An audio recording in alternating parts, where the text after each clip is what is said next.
એક સવાલ તમારી આખી દિશા બદલી નાખે છે. જેમ કે તમારો વાય એટલા માટે કે તમારે તમારા ફેમિલી માટે કંઈક કરવું હોય, તમારે તમારી આઈડેન્ટિટી જોતી હોય, અથવા તમારે તમારી ડ્રીમ લાઈફ જીવવા માંગતા હો, તમારા સપનાઓ તમારે પૂરા કરવા હોય, તમારે ફાઇનાન્શિયલ ફ્રીડમ જોતું હોય, કોઈ પણ વાય હોઈ શકે, રાઈટ? તો એ તમે ત્યારે પૂરા કરી શકો છો જ્યારે તમે તમારા ડરને તમારા વાય કરતાં નાનો બનાવો અને વાયને તમારો મોટો બનાવો. મને પણ એવો ડર હતો કે જ્યારે મને એમ થતું હતું કે હું આ ડિજિટલ બિઝનેસ કરી શકીશ કે નહીં, પણ મેં મારો વાય યાદ રાખ્યો, કારણ કે મારે મારી એક આઈડેન્ટિટી જોતી હતી અને મારે ફ્લેક્સિબિલિટી પણ જોતી હતી અને સાથે સાથે ફેમિલીને હેલ્પ પણ કરવી હતી.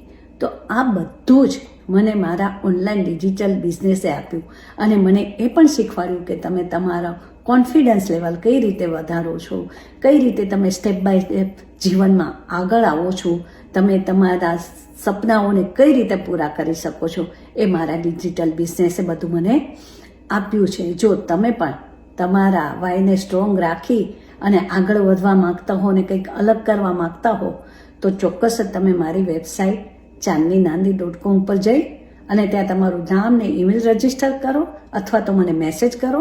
પણ હા, તમારો વાય શું છે એ તમે ચોક્કસ યાદ રાખજો.